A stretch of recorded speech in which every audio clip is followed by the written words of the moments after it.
ओम गणेश हरिओम नमो नारायणा। नमस्कार प्रिय दर्शकों, मैं एस्ट्रो सूरज भृगवंशी। स्वागत है आप सभी का एस्ट्रो सूरज भृगवंशी ऑफिशियल पर। प्रिय दर्शकों, आज के वीडियो में हम बात करेंगे मेष लग्न में चंद्रमा का 12 भाव में फल।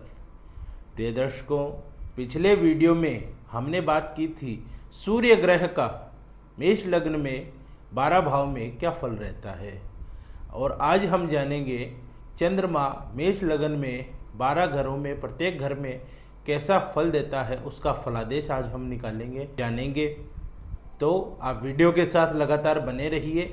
साथ ही यदि आप नए दर्शक हैं तो चैनल को सब्सक्राइब ज़रूर कीजिए, और यदि आप अपनी या अपने बच्चों की हस्तलिखित जन्म पत्रिका बनवाना चाहते हैं या उनकी जन्म पत्रिका का विश्लेषण मुझसे करवाना चाहते हैं तो आप नीचे स्क्रीन पर दिए हुए नंबर पर व्हाट्सएप मैसेज करके अपना अपॉइंटमेंट बुक करवा सकते हैं। वीडियो की शुरुआत करते हैं। ध्यान दीजिए बोर्ड की तरफ। मेष लग्न में चंद्रमा का 12 भाव में फल। प्रिय दर्शकों, मेष लग्न की कुंडली यहाँ पर बना दी गई है ताकि आप इसे अच्छे से समझ सकें। मेष लग्न में हमें सबसे पहले तो ये ध्यान देना होता है कि जब हम चंद्रमा का फल देखें तो ये 3 नियम हैं, इन पे हम थोड़ा गौर करेंगे तो ही चंद्रमा का असली फल आपको प्राप्त हो पाएगा, तो ही वास्तविकता आपको पता लग पाएगी। पहला नियम क्या कहता है? चंद्रमा का बलाबल देखें कौन से स्थान पर है, शुक्ल पक्ष का है या कृष्ण पक्ष का है, और युति व दृष्टि देखेंगे कि चंद्रमा की युति किसके साथ है, किस पर दृष्टि है, चंद्रमा के ऊपर किसकी दृष्टि है, और चंद्रमा अगर किसी के साथ परिवर्तन योग बना रहा है तो वो किसके साथ बना रहा है। यह हुआ पहला नियम। दूसरा नियम क्या कहता है? चंद्रमा 0 से 1 डिग्री का 1 अंश का ना हो, यानी शुरुआती अंश का ना हो, 29 से 30 डिग्री का ना हो, आखिरी अंशों का ना हो। यहाँ पर चंद्रमा मृत अवस्था में है और 0 से 1 डिग्री में बाल्य अवस्था में रहता है तो नहिवत के बराबर फल मिलता है, और चंद्रमा अस्त ना हो। तीसरा नियम क्या कहता है? चंद्रमा से जुड़ा फल आपको चंद्रमा की दशा, अंतर्दशा या चंद्रमा की प्रत्यंतर दशा में जरूर देखने को मिलेगा। ये 3 नियम हैं, ये हमने ध्यान रखना है। अब मैं आपको समझाता हूं कि 12 भाव में चंद्रमा का क्या फल रहता है। मेष लग्न में चंद्रमा चतुर्थेश होता है, चतुर्थ स्थान का स्वामी होता है, चौथे भाव का स्वामी होता है। क्यों? क्योंकि मेष लग्न जब होता है तो चंद्रमा की राशि कर्क राशि चतुर्थ स्थान में होती है। चतुर्थेश चंद्रमा यदि लग्न स्थान में हो, पहले घर में हो, फर्स्ट हाउस में हो, तो व्यक्ति हंसमुख होता है, सुंदर शरीर होता है, उसके मुख पर तेज होता है, तेजस्वी व्यक्ति होता है, परोपकारी स्वभाव का होता है, और स्वस्थ और तंदुरुस्त होता है। शरीर उसका हष्ट पुष्ट रहता है और स्वस्थ रहता है, वो व्यक्ति बीमार नहीं होता, और शांत स्वभाव का व्यक्ति होता है जिसके लग्न में चंद्रमा हो। यदि चंद्रमा चतुर्थ स्थान का स्वामी चंद्रमा यदि द्वितीय भाव में हो तो यहाँ चंद्रमा उच्च के हो जाते हैं। यहाँ चंद्रमा बहुत अच्छा फल देते हैं, बहुत ही शुभ फल देते हैं। आपकी वाणी मधुर होगी, आपकी वाणी ऐसी होगी कि आपके कहने से लोग उस बात को समझेंगे। आप अपनी बात से बिगड़ी हुई बात भी संभाल सकते हैं, बिगड़ी हुई सिचुएशन को भी संभाल सकते हैं। ऐसा व्यक्ति धनवान होता है और उसे कुटुंब का सुख मिलता है, यानी परिवार का सुख मिलता है, परिवार का समय समय पर उसको साथ मिलता है। चतुर्थ स्थान का स्वामी चंद्रमा यदि तृतीय भाव में हो, तृतीय स्थान में बुध की राशि में हो, बुध की राशि 3 नंबर की राशि मिथुन राशि, बुध चंद्रमा का परम शत्रु है। यहाँ पर व्यक्ति अपने पराक्रम को खो देता है। यदि तीसरे भाव में चंद्रमा हो तो उसके पराक्रम में कमी आ जाती है, सहोदर से, अपने छोटे भाई बहनों से उसका क्लेश रहता है, लड़ाई झगड़ा रहता है। ऐसे व्यक्ति को अपनी मेहनत का फल नहीं मिलता है, ऐसा व्यक्ति स्ट्रगल ज़्यादा करता है और उसे फल कम मिलता है, ना के बराबर मिलता है। तृतीय भाव में अगर चंद्रमा हो तो व्यक्ति को जल में डूबकर मरने का भय होता है, तो इस बात का ध्यान रखना चाहिए। चतुर्थेश चतुर्थ स्थान में हो चंद्रमा के ही स्थान में यदि बैठ जाए, चौथे भाव में बैठ जाए, तो व्यक्ति को भूमि का सुख मिलता है, वाहन का सुख मिलता है, जमीन जायदाद का सुख मिलता है, प्रॉपर्टी और मकान का सुख मिलता है, गाड़ी का सुख मिलता है और व्यक्ति को मात्र सुख पूरा मिलता है। ऐसे व्यक्ति का माँ से बहुत लगाव होता है, अपनी माँ से इनका बहुत प्रेम होता है।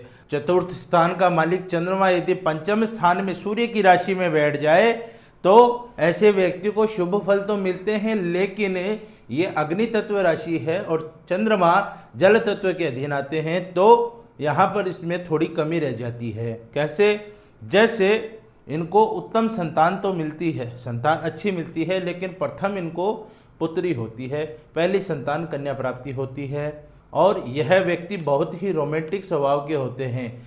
इनके अपने साथी के साथ अच्छे और रोमांटिक संबंध होते हैं। चंद्रमा यदि पंचम स्थान में हो तो ऐसा व्यक्ति सट्टे में और जुए में अगर अपनी किस्मत आजमाता है तो इनको बहुत हद तक फायदा होता है। यदि चतुर्थ स्थान का स्वामी चंद्रमा यदि छठे भाव में बैठ जाए तो ये उसके शत्रु की राशि है, बुध की राशि है। यहाँ पर चंद्रमा का फल जो है वो थोड़ा कम मिलता है। यहाँ पर छठे भाव में बैठा चंद्रमा माता के स्वास्थ्य में कमी करता है, माता को बीमार कर देता है। छठे भाव का चंद्रमा प्रॉपर्टी का झगड़ा करवाता है, परिवार में लड़ाई होती है और छठे भाव के चंद्रमा होने के कारण शत्रु आपके ऊपर हावी हो जाते हैं, शत्रु आपका नुकसान कर सकते हैं। यदि चतुर्थ स्थान का स्वामी चंद्रमा यदि सप्तम भाव में हो तो सप्तम भाव का चंद्रमा सुंदर साथी दिलाता है, चाहे स्त्री की कुंडली में हो चाहे पुरुष की कुंडली में हो, उन्हें सुंदर जीवन साथी मिलता है, पति पत्नी बहुत सुंदर मिलते हैं। अगर आप व्यापार करें तो अच्छा लाभ हो सकता है सांझे के व्यापार में। सांझे का व्यापार यहाँ पर आपको अच्छा फल देता है और समुद्री कार्यों से भी आपको फायदा होता है। समुद्री यात्रा से और समुद्र से जुड़े हुए कामों से आपको फायदा मिलता है। यदि चतुर्थ स्थान का स्वामी चंद्रमा अष्टम भाव में बैठ जाए तो ये चंद्रमा की नीच राशि है, वृश्चिक राशि। वृश्चिक राशि का चंद्रमा हमेशा नुकसान देता है। वृश्चिक राशि में चंद्रमा नीच अवस्था में होता है, जिसके कारण व्यक्ति को मानसिक रोग होने का खतरा रहता है, व्यक्ति को दिमाग की बीमारी हो जाती है, डिप्रेशन में चला जाता है और व्यक्ति को अपमान सहना पड़ता है, उसकी मान हानि होती है। यदि चतुर्थ स्थान का स्वामी चंद्रमा नवें भाव में बैठ जाए तो यह बहुत उत्तम होता है, क्योंकि यह चंद्रमा के मित्र बृहस्पति की राशि है और मित्र राशि में चंद्रमा व्यक्ति को धार्मिक बनाता है, श्रद्धालु बनाता है, दान पुण्य के कार्य करवाता है, देव गुरुजनों में भगवान में आस्था पैदा करता है और प्रारब्ध को मानने वाला व्यक्ति होता है। ऐसा व्यक्ति अधिक पूजा पाठ करेगा और भगवान में ही लीन रहेगा। चतुर्थ स्थान का स्वामी चंद्रमा यदि दशम भाव में उपस्थित हो तो व्यक्ति को पिता से प्रेम मिलता है। ऐसा व्यक्ति तरल पदार्थ का यदि व्यापार करे तो उसे भयंकर फायदा होता है। ऐसा व्यक्ति सफल होता है, अच्छा व्यापारी होता है और सत्कर्मी होता है, सत्कर्म करता है, अच्छे कर्म करता है।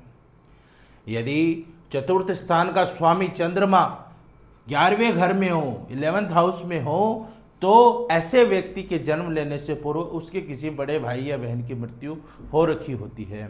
ऐसा व्यक्ति बड़े भाई बहनों के लिए वैसे भी खराब रहता है। यदि ऐसे व्यक्ति के बड़े भाई बहन जीवित भी हो तो इस व्यक्ति का उनसे अच्छा संबंध नहीं रहता है। 11वें भाव का चंद्रमा मित्रों से लाभ करवाता है। जिसके मित्र हों वो मित्र उसको फायदा देंगे हर प्रकार से और ऐसे लोगों को लाभ होता है। यदि चतुर्थ स्थान का स्वामी चंद्रमा 12वें घर में बैठ जाए मीन राशि में तो यहाँ पर चंद्रमा अशुभ फल देता है, क्योंकि द्वादश भाव में ये व्यय भाव है। व्यय भाव में शुभ ग्रह चंद्रमा अशुभ फल देते हैं, अस्पताल का खर्चा करवाते हैं, आपको ऐसी बीमारी लगा देंगे कि आपको अस्पताल के चक्कर निरंतर काटने पड़े, आपका पुलिस थाना कोर्ट कचहरी में आपका मुकदमा हो जाए या ऐसे कोई सरकारी उलझनों में आप कायदा कानून में फंस जाएं कि उससे निकलने के लिए आपको बहुत अधिक तक धन खर्च करना पड़े। तो यह है चंद्रमा का मेष लगन में 12 भाव में फल। मैं आशा करता हूं कि आपको यह वीडियो अच्छा लगा हो और आप इस वीडियो को अच्छे से समझ गए हों। आपको यह वीडियो कैसा लगा लाइक व कमेंट करके ज़रूर बताएं। साथ ही नए दर्शक हैं तो चैनल को सब्सक्राइब ज़रूर कीजिए। और हाँ, यदि आप अपनी या अपने बच्चों की हस्तलिखित जन्म पत्रिका बनवाना चाहते हैं तो आप नीचे स्क्रीन पर दिए हुए नंबर पर व्हाट्सएप मैसेज करके अपना अपॉइंटमेंट बुक करवा सकते हैं। इसी के साथ अपनी वाणी को विराम देता हूँ। धन्यवाद। जय भैरव।